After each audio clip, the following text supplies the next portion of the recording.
Hey, you there! Thank you for watching, and welcome to Forge Alliance Forever. Today I have a 6v6 custom match here on the most amazing Rockstar map generator on Viewer Wednesday, which means this replay was sent to me by one of you. Thank you so very much. Their name is down in the description, and let's go ahead and introduce our teams and our players. We'll start with Team 1 on the northeastern side, and then we'll end with Team 2 on the southwestern side.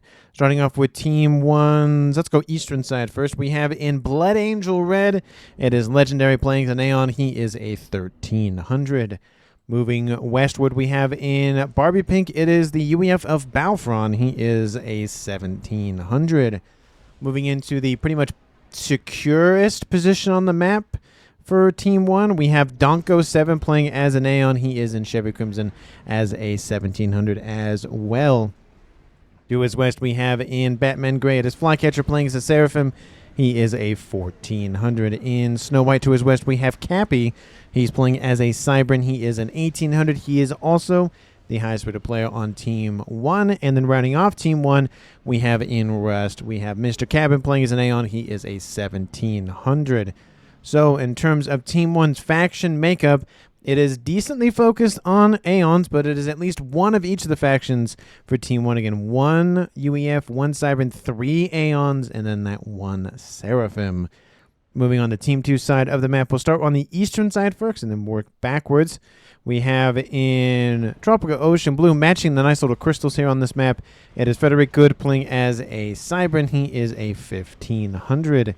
In Lightish Red, Pink to his west, we have another Cybran for Team 2. It is Azuros. He is a 2200. He is the highest rated player on Team 2 and in the game overall by 400 points of rating. To his west, we have in Regal Purple, it is Moore playing as a UEF. He is a 1400. And in the, again, most secure position for Team 2, at least in terms of the geography, it is the Billy Nuke ambassador himself. He is Firv. He's playing as a UEF in his customary color of orange, the color orange. He is an 1800. In front of him, in terms of making their way to the middle, it is Legend Lord 2 playing as a UEF in Pac-Man Yellow. He is a 1600. And then rounding off Team 2, we have in Glow in the Dark Green, it is Hellvirus playing as a Cybran. He is a 1500. So for Team 2 side of the map, they made it pretty easy in terms of their distribution. They have 3 UEF, and then they have 3 Cybrans. No Aeon and no Seraphim Tech for Team 2. So I expect to see lots of Percy's, lots of bricks, and lots and lots and lots of maybe some Billy Nukes from at least one of these players on Team 2. Wink, wink, nudge, nudge there. And in terms of the reclaim on the map before these players scoop it all up, let's take a look at it. Currently sitting at... oh my goodness, that's a lot of reclaim. 128,000 mass. I'm trying to do math in my head. Let's just say it's over 10k mass per player, and it is just everywhere on the map. There's, I think, a little bit of a desert of reclaim in the middle right about there, but for the most part, it is just everywhere else on the map. The players are going to be eating and scooping good very, very early in this game. And that number, that mass per second number, is going to go up, up, up, up, up real quick. So I am excited to see what these players end up doing with all of that juicy mass at their fingertips. And the map doesn't also skimp out on the mexes as well, I'd say. There is a lot of mexes to grab. I'd say most of them are pretty much the either, of course, starting location mexes. There's a lot of one-offs, but there are some clumpages to watch out for. We'll take a look at Team 2 side. There is a Trimex position here, and we'll say there's a Quadmex position here under Team 2's control just because it kind of, is favoring that side of the map. They have one of these Quadmex positions, we'll say, in the middle, and then we have a Trimex position here, essentially a Trimex position here, a Quadmex position there.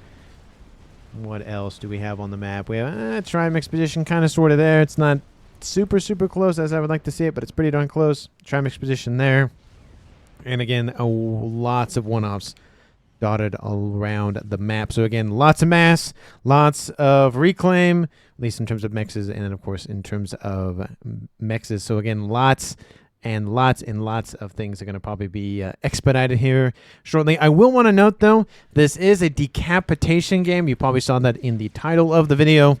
So players, even if their comms do get destroyed by one way or the other, they are not out of the game unless they choose to just give over all their stuff and leave, or the entire roster for one team is destroyed in terms of comms. So if Team 1 loses all their comms, they lose just like a normal custom game or a regular game in general.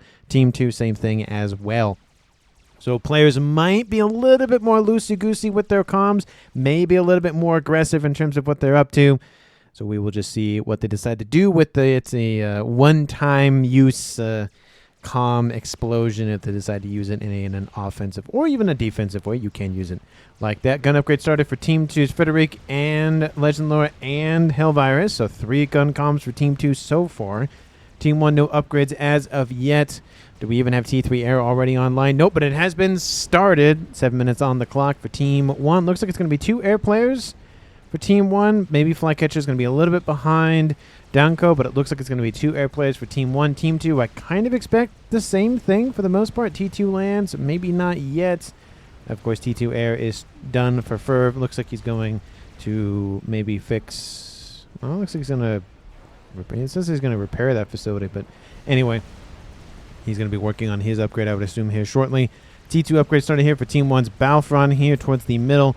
We do see a couple of forces inbound from Legend Lore 2 up northward. It looks like they're trying to just, again, get some work done in this kind of more no man's land area of the map.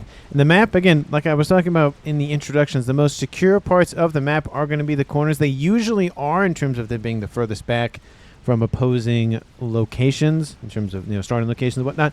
But just in terms of the geographical nature of this map, there's a small aperture that, as an example, if Team 1 was to walk in and come say hi, Team 2 has essentially a nice little kill box to shoot at from all different angles. And again, they have this aperture this way as well. It's not a direct route. They'd have to go down and over instead of straight across like that. And it's going to be maybe a little bit longer of a time to get to that if they decide to go around. But again, it does give time for Team 2 to prep defenses and just try to do what they can to stop that. But we'll see, again, what these players decide to do. We could go for a bunch of game enders. We could go for no game enders. But again, this was given over to me. The likelihood that there's a game ender is pretty high. So we will just have to watch and see. Stealth upgraded started here for Hellvirus. We have T2 started here for Azuros. Combi-com action occurs between Legendary, I'd imagine, and Team 2's Fredrik. Again, Fredrik has the gun online, so not looking good in terms of hit points remaining for Team 2's commander. And he's at 2-star vet, so he does have some hit points to play around with, and he actually has more total hit points than his opposing player of Legendary. I was going to say Legend Lore. Nano Repair starting in the west here for Hellvirus. Fredrik is dropping into the red. Again, players are not eliminated if they lose their commander. We do see Bomber still peppering that comm, really actually trying to kill him off, and it does make it a little bit more worth it to kill a player off in terms of their comm, because it's not necessarily guaranteed that somebody else on that team will get the base like it is in regular custom games. So it is a little bit more worth it to just go after the comm, deal with that, and then move on to something else rather than keep the player alive and not let that base fall into somebody else's hand. Again, there is a strat of doing it. There's a strat of not doing it. So we'll just see what these players decide to do. We do see a nice little Corsair online for Team 2. And it wasn't an Atha because Team 2 only has Cyberns and UEF. So it's a 100% assertion that that is a Corsair because it's one of the two. Or it could be a Janus, but the way that it's attacking is, again, it looks like a Corsair or an Atha. Anyway, Legendary trying to keep his T2 land headquarters online. Not looking super great with these forces inbound. He might be fine. There is a missile inbound, which that doesn't look good. The facility is destroyed, and the reclaim is gone. So no reclaim for Team 1's Legendary. Western side, we have Nano Repair almost done for Hellvirus. And in the middle, we do see T2 done for Moore going for his TAC missile. He is a UEF, which means he can go for Billy Nuke. He's going to go possibly for that before the Billy Nuke Ambassador himself, but again, he's focused on air which does make sense why he's not going for missile yet. Facility does get destroyed. Not a big deal because it's a frontline T2 facility. It's not the headquarters at a bare minimum, so he does keep that, and he has his own missiles online. So it looks like both the pink players in this game just throwing missiles at one another. We have gun upgrade starting here for Capy, more to that western side of the middle. I didn't even talk about comm distribution. 1v1 on that eastern side. Actually, not 1v1, sorry. 2v1 on that eastern side in favor for Team 1. Again, Team 2 is Fredrik is back. High yellow's getting stealth, and then probably nano afterwards. In the middle, it looks like it's 2v1 in favor for Team 2. We have more and Azuros here versus Balfron, and then more to the west middle, or midwest. We have Capy for Team 1 versus Legend of Team 2, and then we have Mr. Cabin and Hellvirus 1v1 over there. We do see one player for Team 1 is hanging back, that being Flycatcher. Team 2, it is Firv. So not exactly the same player that you would kind of expect. You'd think maybe the dedicated air player, or the player you would assume would be the air player, would stay back, and maybe Flycatcher would push in. Maybe, but no, he's going to stay back. But it does even things out for the most part in terms of comms on the front line. Not in every lane, but they are total on the front line nonetheless. Speed upgrade starting here from Mr. Cabin to the west. Hellvirus is inbound with gun and nano. Pretty decently tanky comm. 14,000 hit points, at least for now. 14,000 hit points with 74 hit points a second. Regen is facing some T2 PD. Does have to be a little bit careful. He can get steamrolled, especially with all that mass running around the map. We have 800 plus for Team 1, a little bit over 800 plus for Team 2. We do see Legendary is falling back because Fredrik is pushing back in. We have advanced range coming online here for Danko, so Aeon Sniper Comm is soon to be done. At least the range portion of it. Speed, not so much. Hellvirus, again, walk away or fly away for a couple of seconds, and he's already down pretty quickly. He's almost close to another vet. If he gets it, he probably will survive this, and it looks like he probably will. He has some Team 1 jesters just to come and say hi and protect that commander. Overcharge comes out, killing off another couple of those obsidians, and that helps him get almost closer to that 4-star vet. Speed upgrade almost done for Mr. Cabin. Looks like range is going to be on the menu for today for him, and shield started for Danko, which is interesting because he doesn't go for speed. Speed, I think, would be easier to build than that shield upgrade, but maybe he just wants a little bit more protection as he maybe finishes that speed upgrade after, almost said underneath, but after that shield upgrade. I guess under would technically work because the shield is over top of the comm, protecting the comm, going for the upgrade being underneath. I guess that kind of works. Not exactly the same way that we would word it, but, yeah, I guess logically it makes sense that way. And in terms of map control right now, I mean, it's slightly in favor for Team 2 in most departments. Not terribly in favor one way or the other in any degree, but it is just slightly. That's not necessarily reflected in the eco, as I think Team 1's just really focused on ecoing a little bit more and getting some upgrades. We do see advanced range is coming online for Mr. Cabin. He does have a speed already done. Shield field, again, it's not my favorite UEF upgrade in the world. It's a bubble. It's a bigger bubble shield that's way more expensive than just 2 parashields, but it does give him a little bit more protection on his comm personally and helps actually protect units nearby. Doesn't have as much capacity as the regular shield, but I'd say it's one of those. Earlier it's nice, later on it's not. So if you can build it pretty quick and keep some units alive a little bit longer, especially hide some Percies underneath it, I think that might be worth it. And it does regen faster than the regular shield, so there is that to consider as well. Airgrid expansion going well here for Firv in the west. Airgrid expansion going well here for Team 1 as well. Again, secondary air player. Not as much expansion yet in air. Looks like he just finished his T3 upgrade going for some P-Gen, so secondary air player is on. Whoa, okay. 16 minutes. The nuke isn't even started. It's done in terms of building. It's loading as we speak. That is huge energy sent to Firv. Like, Moore is sending him energy. I don't know. You'd think it'd be the other way around, sending energy to Moore.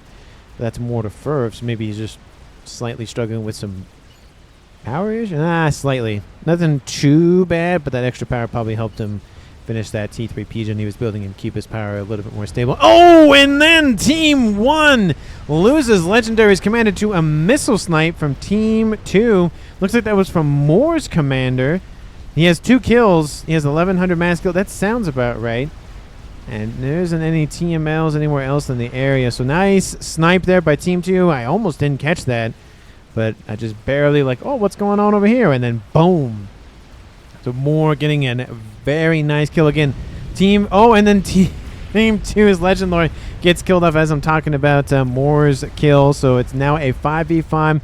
Calm's left alive, but again, no one is out of the game just yet. Does look Legendary gave everything over to Balfron. So again, maybe he's going to dip out for now. Maybe he's going to stay here. We'll see. He does have one unit under his control, so he's not entirely out of the game yet, technically. But for now, he's not really controlling much for Team 2. We do see Hellvirus is surrounded again by Team 1's forces. And there is 1 or 2 Harbingers. The second one is inbound. Hellvirus is at almost 5-star event. Could probably actually turn his sights onto that Harbinger and kill him off. Hellvirus looking terribly. Oh, definitely don't want to do that. Ooh, that's not good. Needs an overcharge. And no, he is destroyed. And again, he's still in the game as well. How's that nuke doing? That nuke is almost loaded. 18 minutes on the clock. This is going to be, I think, the fastest nuke I have ever seen. Maybe in any game. I feel like there's a dual gap match that has a faster nuke, maybe.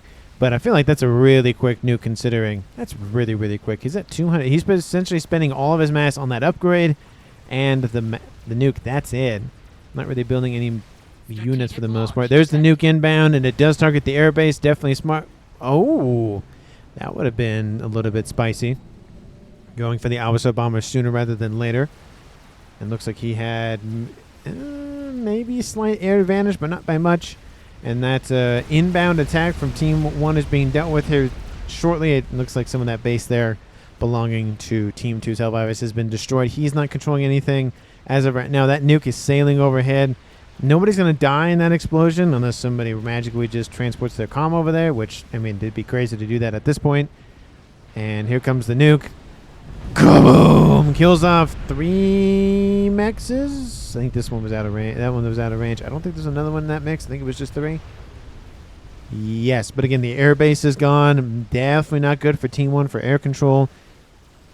Eastern side, we still see an attack inbound from Fredrik. And again, as a reminder, in terms of comms alive, it is a 5v4 in favor for Team 1. We have Hellvirus has been eliminated from the board for now. Same thing with Legendary. He's, again, not 100% out of the game yet because he does have an Obsidian there. And we also have a Legend Lore 2 whose comm has been destroyed. But again, he's still in the game. There's still inbound threats from Team 1. And gunships are going to help a little bit with this. And they've been slowly just dealing with these forces from Team 1. But, I mean, there's a lot of dead mexes now over here on that western side. The eco is starting to tank a little bit. But, again, mexes are being destroyed here. And, of course, the base up here to the north has been destroyed. So the pigeons and the air facilities. So there's mexes being destroyed all over the place. We have Harbingers inbound. And they're going to kill off 1 mex. That's 27 mass a second. Again, every mex is going to make a big, big difference here for Firv. He's coming out with his comm. He has an SMD. I mean, if Team 1 has a nuke somewhere, that'd be very nice for Team 1 to eliminate. I don't know if they have one. That's an SMD. I don't see any big surprises for Team 1. But again, still... Oh, Team 1 loses Capy. Yes, I think that was Capy's comm. Yeah, Decap says Capy. Is he just saying that's a Decap match? I don't know why you just said that in the chat. But anyways, that attack has been repelled by Team 2. Again, the SMD is destroyed, which, again, is not great. But Team 1 doesn't have a nuke, so at least there's that. And multiple mexes have been knocked offline for Firv. So the eco, again, is now a little bit more in Team 1's favor. But, again, not by a whole lot, especially now that it's a 4v4. Capy's comm has been destroyed. Looks like I missed both of the players here. Looks like, you know, the 2 players right here died pretty close to one another. Looks like I'm not focusing as much in the Midwest, which, again, I do miss stuff, so apologies. And Nuke, how we looking on? Okay, now there's the second one. They're multiplying. They're like rabbits. This one's killed out 46,000 mass, closing on a 47. This one's being loaded as we speak. So Moore just wants to end the game with nukes. Again, that strategy can work. I mean, we've seen Hyper 2001 do a very good job with just spamming up nukes. Sometimes it doesn't work. Sometimes it does. And Team 1 has some defenses coming online. SMD there and there. I don't see an SMD yet. That one might help cover him, but he might...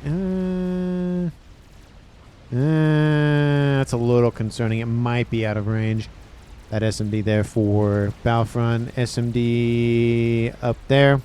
And then there's one right here as well. So it looks like SMD is getting in front of or in the main bases for Team 1. Love to see that. And then on the eastern side, I missed another kill because, of course, I did.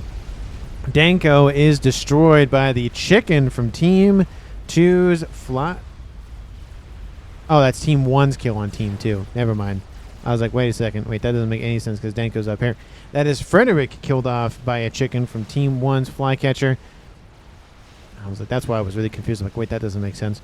So now Team 2 is down to 3 players left in their favor. We're 23 minutes in, and there are 3 players dead for Team 2. Well, their comms are dead. Team 1 has lost 2 players, which that is almost half the match at this point. We're not even halfway through the game, at least in terms of time.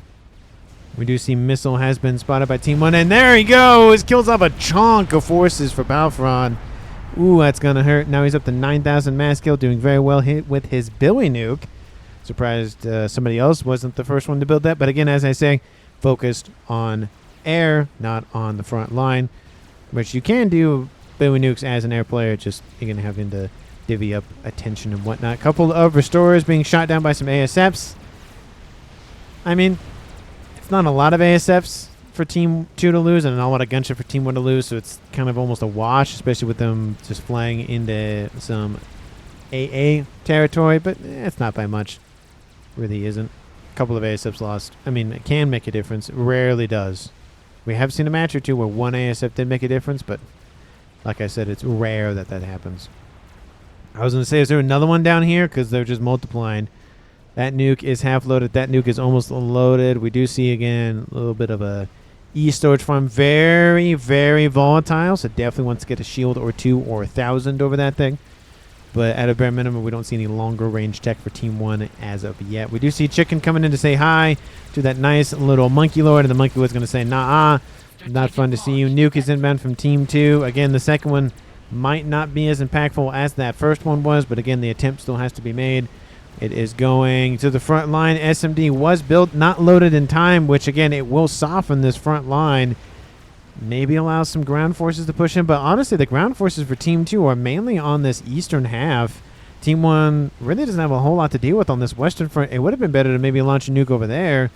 But here comes the nuke. Kaboom! Kills off a ton of production and a crab that was being built as well. So nice grab by Moore. Was that the first or second nuke again? That was the first nuke. 88,000 mass, so doing very well for the averages of 44 plus for each nuke. There it is. I was going to wonder. I mean, you got to do it. It's essentially your calling card.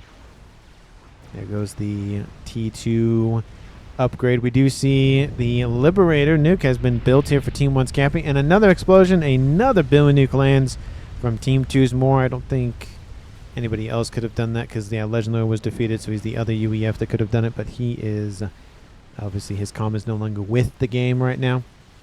He's off somewhere in the quantum realm or space or whatever the in-between space is with the whole quantum stuff in this universe. Anyway, Monkey Lord charging forward. A couple of PD here. That's not going to stop it. Going to probably run right in. Maybe Team 1 hasn't answered that. I mean, they have an Awasa bomber, so it looks like he did restart his program for that. And another nuke is inbound from the now second nuke launcher built for Team 2's More. It's inbound for this section. They're really carving up this, again, midsection. It does allow Team 2 to either go this way or actually just to launch an attack that way. But there's, again, nothing really here from Team 2. So, honestly, the main focus might just be straight up northward. We do see here the nuke and see it land, and kaboom! There was an SMD being built. Way too late for that, unfortunately. Awasa bomber lands near the Monkey Lord, so looks like the Monkey Lord is being driven away by the bomber. Might encourage some ASFs to go say hi. But for now, looks like they're keeping their distance. Definitely a smart move because Team 1 can have some more ASFs lying in wait, and they could just be an ambush, essentially dangling a piece of fruit or a carrot or something for Team 2 to nibble on and then get eaten by Team 1. 28 minutes on the clock. Eco has shifted slightly into Team 2's favor. That's back to Team 1's favor, so I'll just say it's an even 2K mass per team. Total mass accrued, though, still in Team 1's ballpark. Reclaim, however, is in favor for Team 2. That's really what's keeping them roughly under 100k behind Team 1. It's 230 to 170, so about 60 mass in Team 2's favor.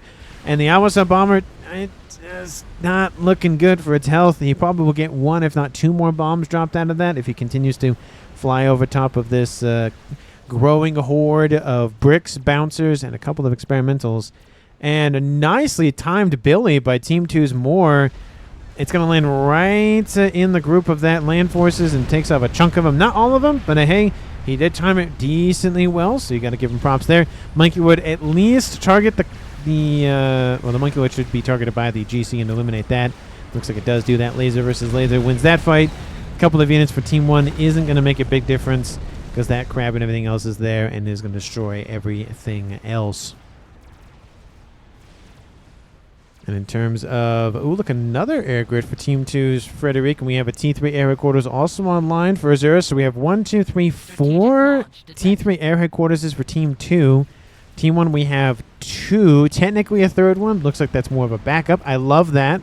I love that there's a backup. And, of course, the main grid is over there. Nuke is inbound for Team 1. A little bit of revenge for the nukes that Team 2 has launched at them. It's 3-1 in terms of nukes. Oh, I was going to say, please be an SMD there because that'd be such an oversight.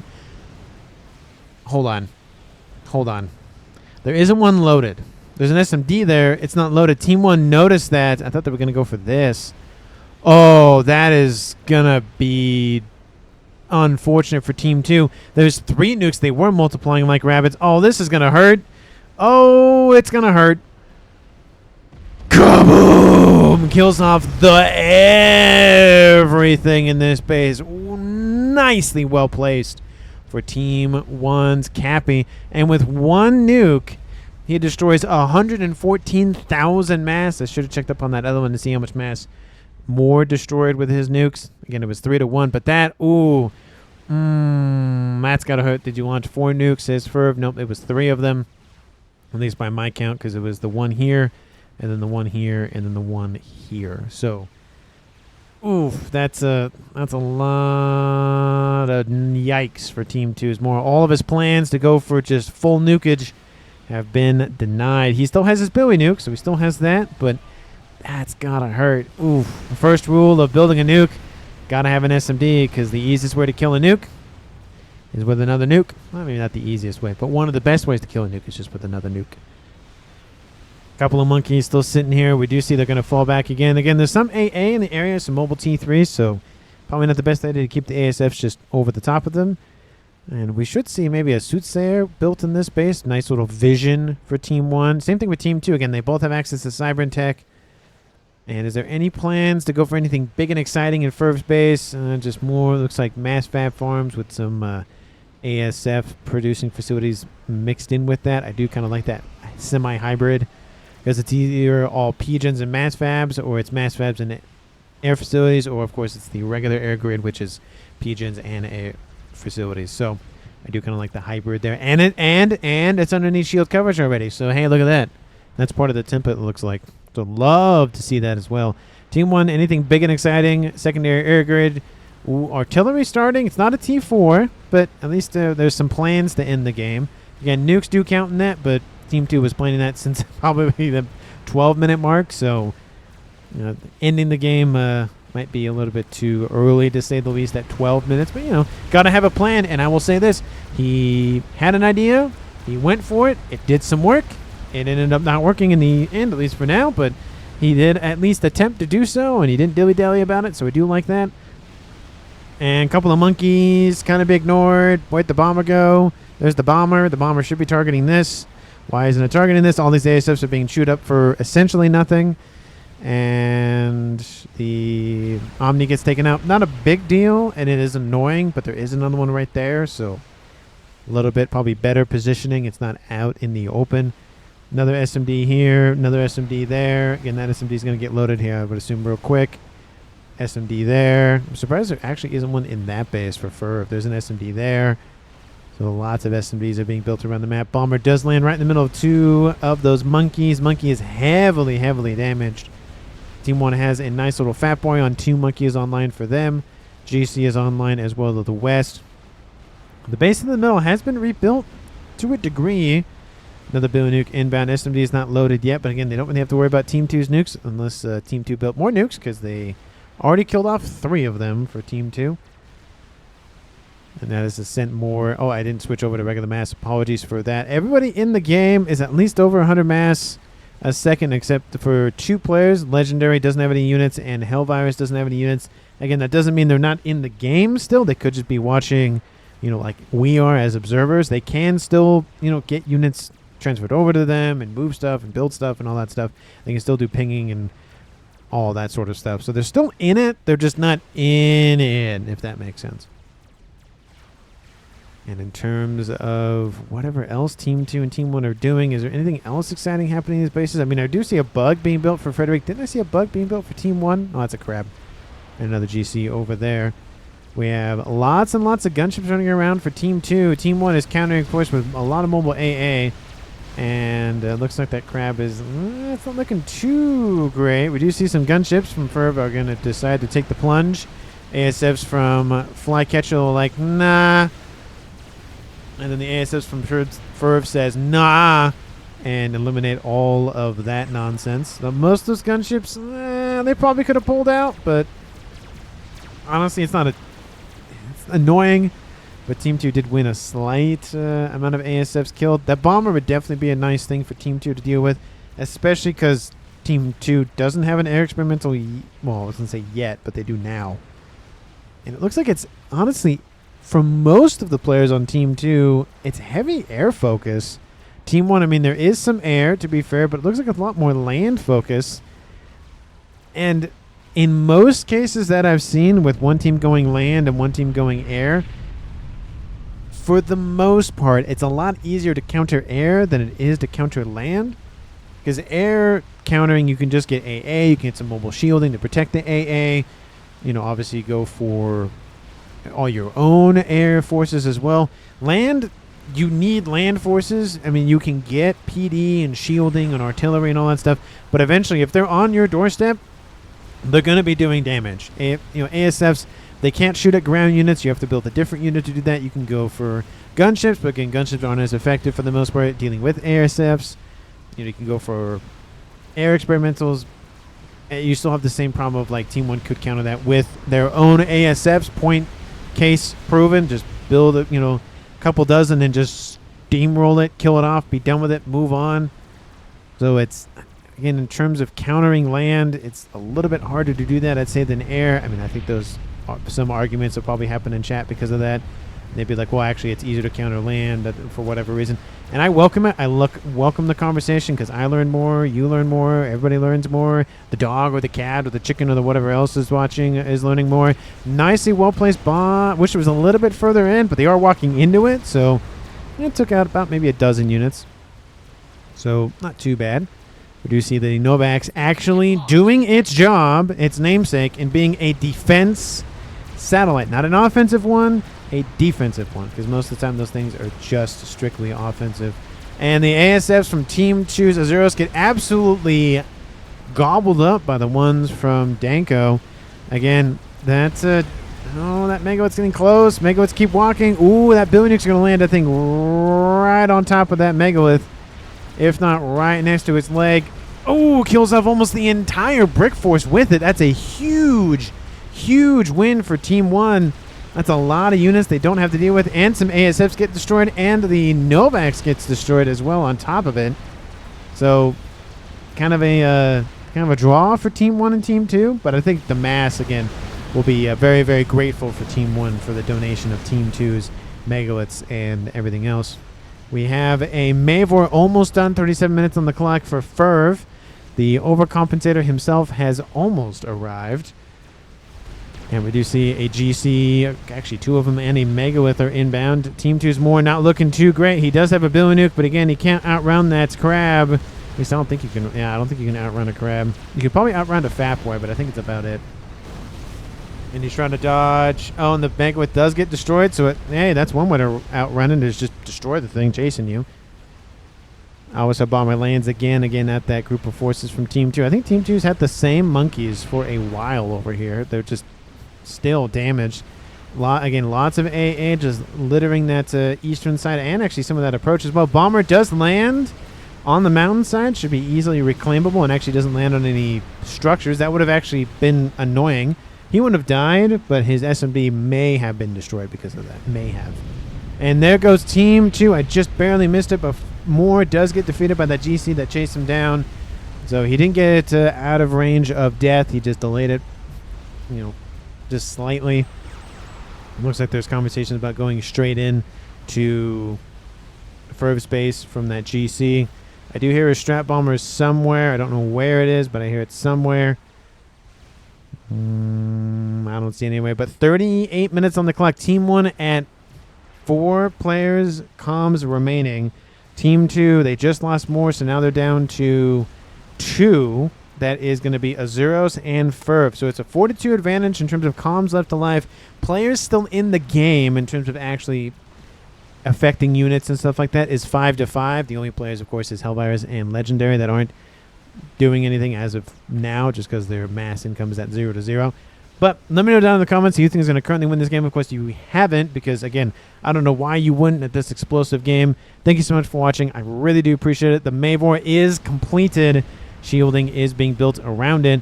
And now they are launching attacks on the little bit of an air grid here for Team 1's Flycatcher. They're dealing with that first. Kind of surprised they're not targeting this one. Artillery is online for Team 1. Danko's artillery is not in range of the Mavor, so a little bit one-sided for artillery. He can affect Fredrik's base over here and kind of singeing the base for Team 2's Azuros. We do see actually a chunk of that Fredrik base has been destroyed because, again, artillery plus a little bit of volatile explosion assistance, of course. We do see more shielding being built to try to protect all of their assets. We do see one Pigeon is online for Legendary, so he's in the game still. He's still in the match. He's just not really affecting anything directly. Get ready to overcharge, Firv, says Azuros. Talking about the GCs that are inbound. This one's about to be destroyed, so we really only have to worry about this one. There's a lot of Ravagers being built by Moore and by Firv, and honestly, it's a lot, so they're going to rip those hit points off real quick. There's gunships coming over the top of that mountainside, so that's going to add a lot of damage. Look at them all just spinning up. Megawith now online. Shield Heavy has been completed by Mr. Cabin. 10 seconds is pretty quick, to be honest, for that 25,000 hit point shield. And there goes the GC. There is a Megawith, and it looks like it might be shoot away. Maybe be shoot away. But, again, Team 1 putting a lot of focus on that Mavor. I would assume they know exactly where it is, and they do. I don't blame them for trying to go after it. But, again, they're walking into a kill box, and Team 2 has done what they should do and get defenses online to shoot into the kill box. They're not in it, but they're shooting into it, which is where you want to be. And here comes the ASFs for Team 1. And honestly, the ASFs from Danko kind of sat there for a second. I didn't check a look at the numbers initially, but I think Firv maybe has it. Oh, yeah, he definitely has it. 100%. Let's take a look at the ASF count as I'm talking about it. 120 for Team 1. And then for Firv, I would say 170, I would say.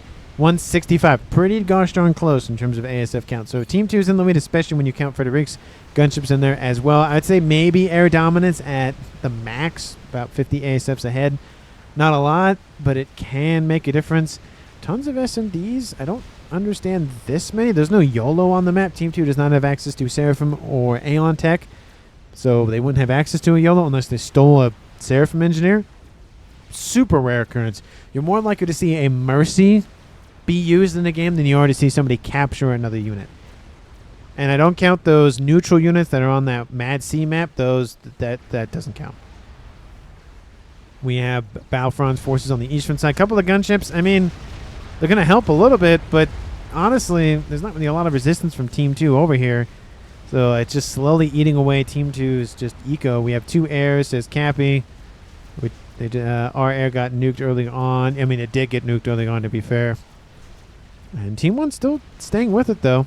The concern, though, of course, is that Mavor, the longer that stays on, the more of a concern that is, the nastier things can become. And I'm kind of surprised that they haven't targeted the air grid for Team 1. I mean, they know where it is. I just don't know why Firv isn't targeting that. Maybe he has another goal in mind. Maybe... where is that? Is that maybe where even... Oh, he's firing. I just don't know what he's firing at. He's at... He's been named, doesn't say. Usually it's named after one-star vet, but it has been named. Nuke is inbound. I mean, I was going to say, if there's not an SMD loaded, I'm going to be flabbergasted. But there's definitely has to be... There has to be one. Yeah, I mean, that one is definitely loaded 100%. Yep, there it is. Boop. Going to land right on the edge. Or try to land on the edge, at least.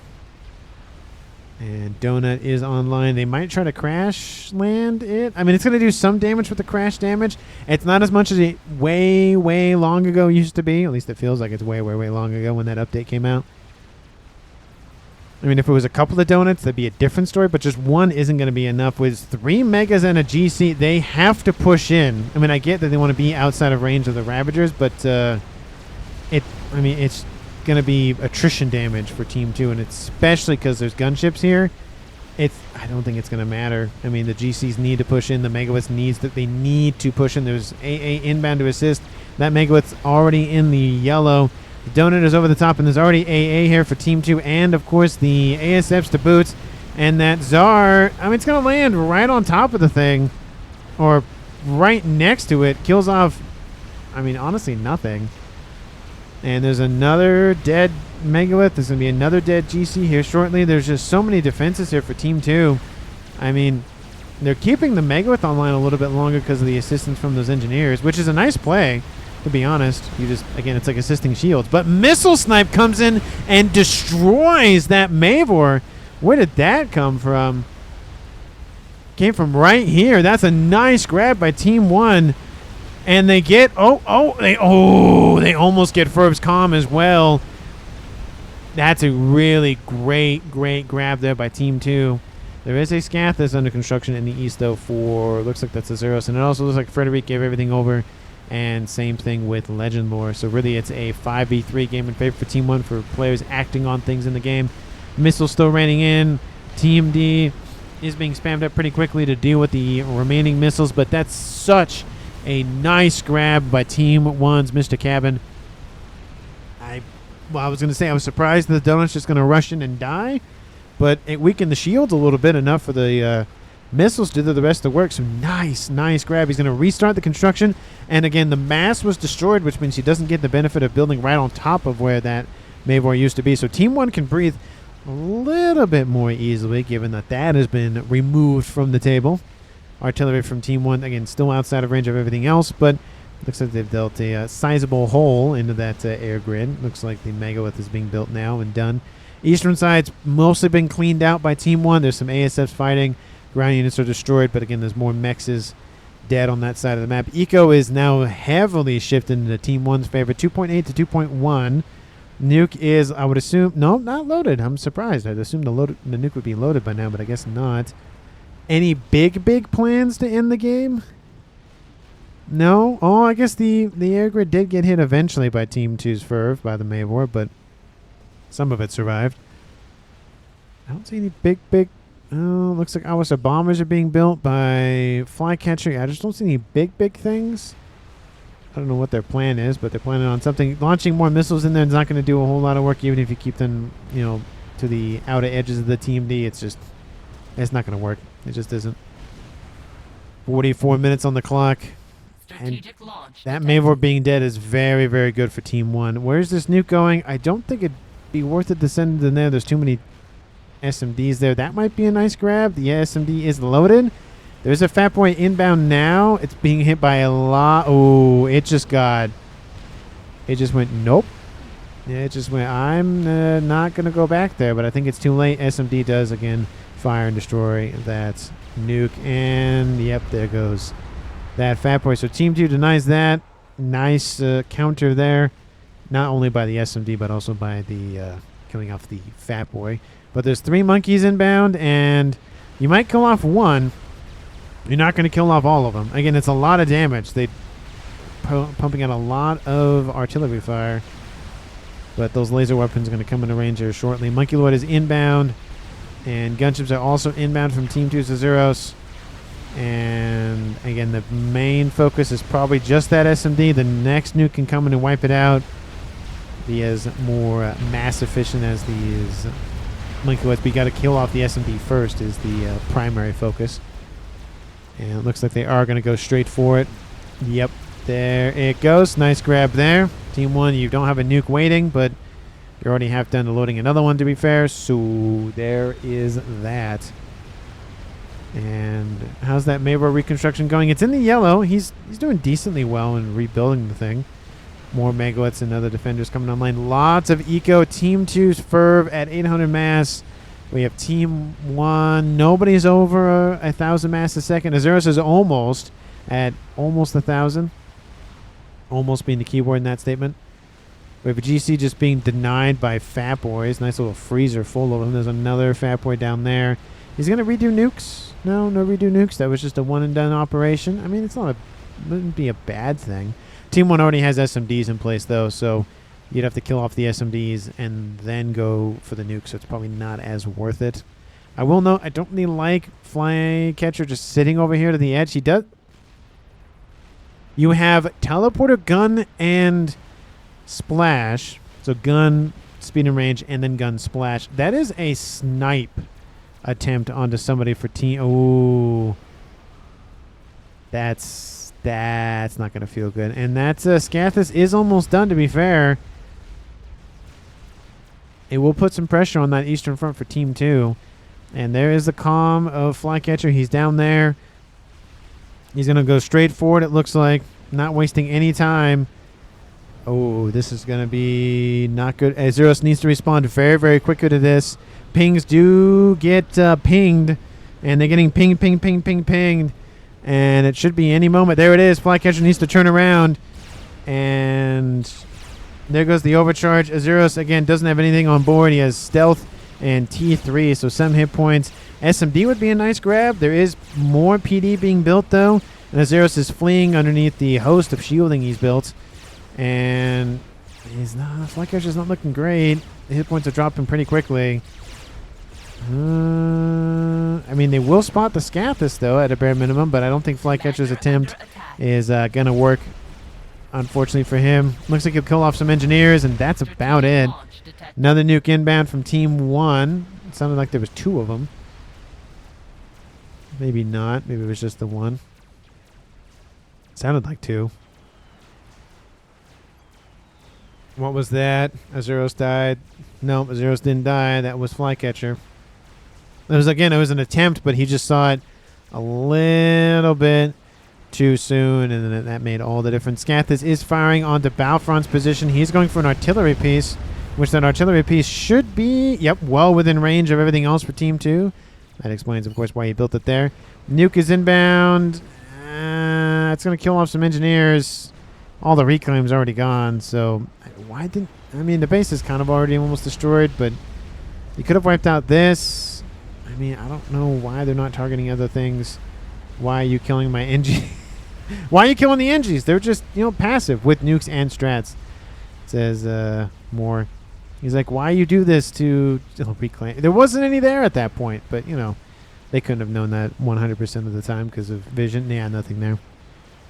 And we do see a little bit of a forward operating base. Again, multiple SMDs. They don't want any sort of nonsense to happen from Team 2. So they have a backup just in case. I do love that. The Awasa Bomber, new one is online. They have Salvation, says Bout. That is not a Salvation. That is a Scathis. Salvation would be hitting you not necessarily harder, but differently. Scathis, yes. And it looks like, still targeting the position for Balfron. Oh, looks like maybe the Awasa Bomber took a little bit of damage from that artillery. Didn't get impacted, but still took some damage. Balfron's at 5-star vet, almost done with his Duke. And artillery is still pumping out. We have a Salvation being built by Team. Okay, we have a YOLO sitting right next to a Salvation. Please just pick one. Do not build both. It's not like you're building a Paragon and then you're going to build a Salvation. Okay, he's scooping it up. I was like, nah, do one or the other. Don't do both. And if you're going to do the Salvation, just build the Paragon and then build the Salvation. That'd be my recommendation. Your opponent has 4 fatties, says Capy. I mean, that's a lot of Fat Boy fire. I mean, it really is. Team 1 really is getting held up on just going straight in. Mavor is online. Once again, we have 2 Mavors and a Scathis done for Team 2. Granted, the second Mavor, again, is just replacement for the first one, but he still had to rebuild it from scratch. It's not like he used the structure that was there to kind of help with... Nope. It is a new Mavor on top of the old one. No reclaim assistance there. Shielding now holding artillery. Again, okay, good. He does switch it up for the shielding, and most of that shielding is now gone because of that Mavor hit. Another one inbound. Gonna kill off another shield. Most of the shielding is now gone. Leaves up the P-Gens, and then now here comes the Scathis. Even on top of that, everything just focus fired. The YOLO that was being built, the Salvation that was being reclaimed, that's probably already done by now, and the Mavor, the Emissary there.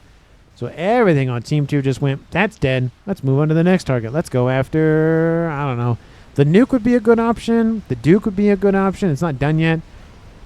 Actually, it looks like it's taking some damage, to be honest.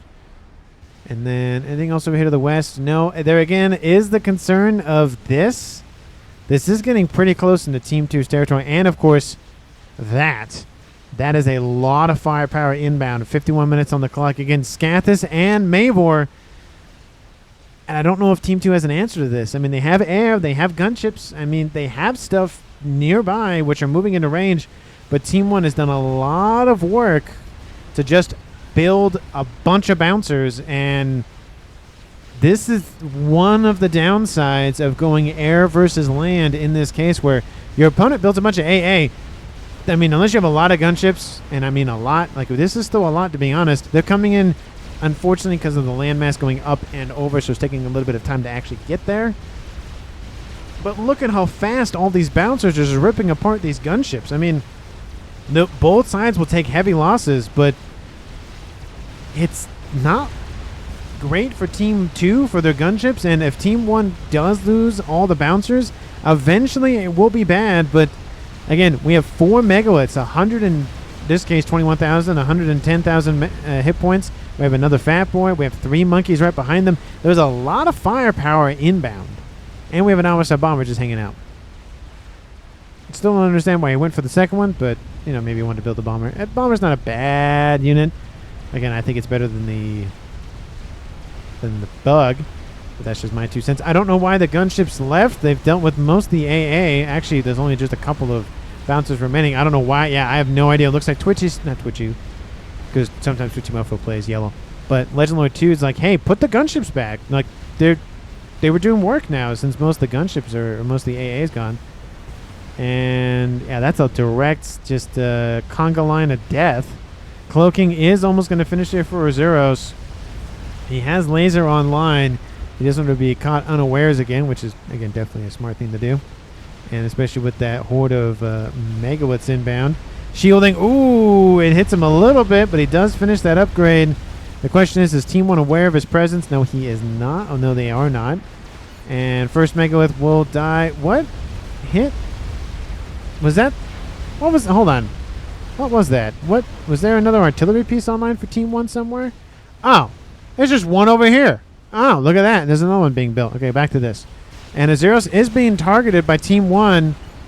Oh, they see him. Is his power gone? Oh, his power's gone. Oh, yeah, that's not Azuros. That's not good. You need your power.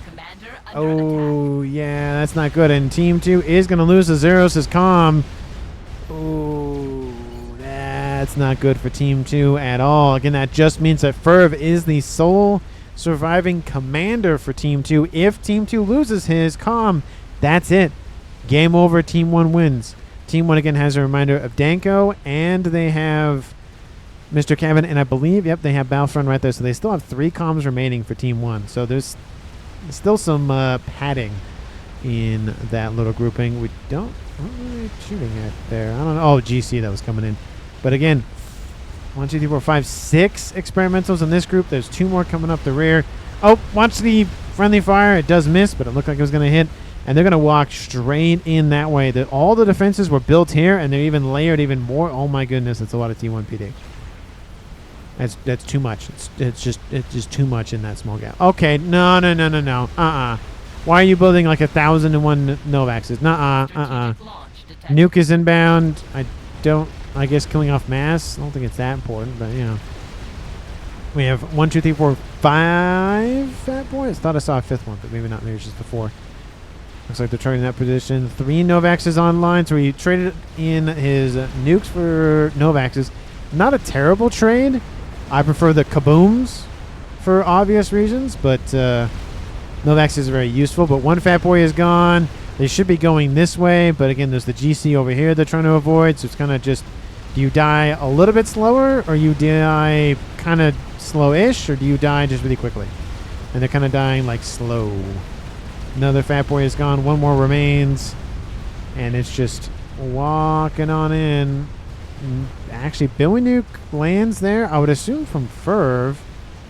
Yeah, he did. Hey, look, the Billy Nuke ambassador did build the Billy Nuke, so that's good to see.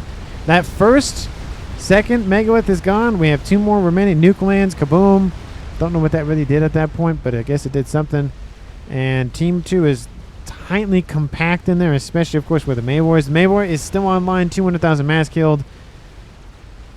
But again, there is the herald of the incoming apocalypse for Team 2 with the GC paving the way for all of that Cyberin destruction. There's still 4 monkeys, 2 crabs, and then another monkey back there, and then a fat boy even behind that. Again, I wish there was a chicken somewhere. You know, all 5 experimentals would be in a nice little smaller section of the map for a nice little maybe thumbnail.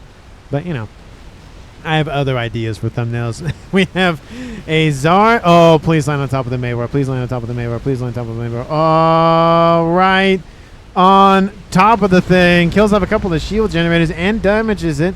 Magnus the Red is what that one is named. And explosion does occur. Balfron is defeated by Firv's artillery. My ACU died. Be careful, says Balfron. It looks like targeting of the comms has started. Team 2 is... they kind of know if that comm's still there. They might know that comm is still there. It looks like they did go after it. And Mr. Cabin is moving, so that's definitely a smart move there. And if Firv, again, can kill off 2 more players for Team 1, that's a win for him.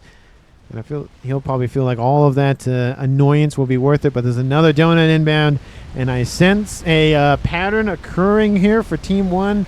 What is it? 1 is a just incident, 2 is a coincidence, and 3 is a pattern.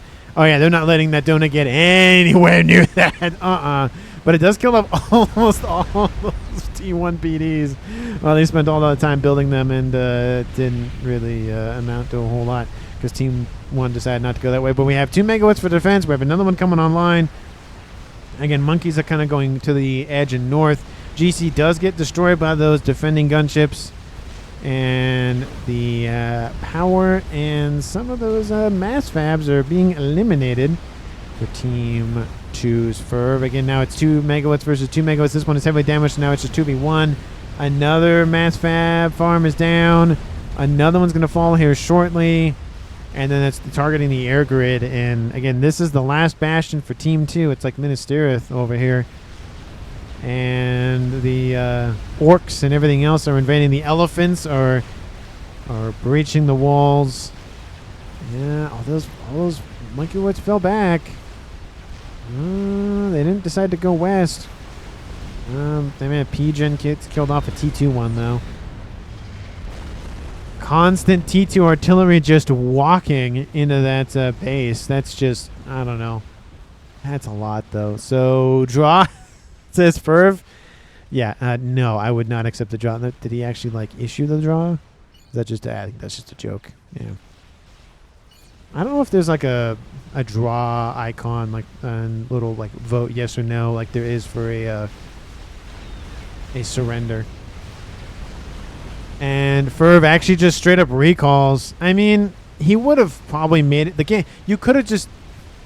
Oh, that's just the end of the... Yeah, it's the end of the notification catching up to the game. But he could have stayed with it for a couple more minutes and made this an epic. I mean, you could have stayed 3 more minutes. Come on, Firv. Come on. 3 more minutes? Come on. Man, I get it. There just wasn't... There wasn't any good things happening. There's another donut inbound, and guess where the donut's going? Oh, and look, the Maywar is dead anyway. So that's probably why. But that ends the game here. Looks like maybe artillery. I don't think artillery killed it. I don't even know exactly what killed it. Oh, look. All the names are gone. But legendary was actually still in the game. He built artillery. Look at that. So he was still in it. He stayed with it till the end. So I do got to appreciate that, considering he did die. Well, his comm died pretty early on.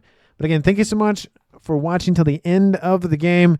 In terms of MVPs for Team 1, I mean, I really don't know. I mean, it's definitely a combination of both Mr. Cabin and Capy going for a bunch of land. Obviously, we have Balfron also went for land. That has to be taken in consideration. We have a really, really, I think, one of the fastest nukes I've ever seen ever from Moore. That was a great nuke. Needed some SMDs to protect the 3 nukes at that point. You could have just taken that third nuke and put that into an SMD and you would have been fine. But that's neither here nor there at this point. The game's already over, of course. I mean, Firv built 2 Mavors. I mean, that's pretty impressive, to be honest. So there's a lot of good moments from both teams. Team 1 just won it out just a little bit more. Again, there goes, I think, a good demonstration of you can win with air, you can win with ground, but I do think air is a little bit more easier to counter than ground. So that's just my opinion on that. Thank you so much for watching at the very end of the video. Like I said, again, I don't know who to pick for MVP. Again, a lot of good moments from both teams. I really don't know. So let me know, and I will see all of you in the next one.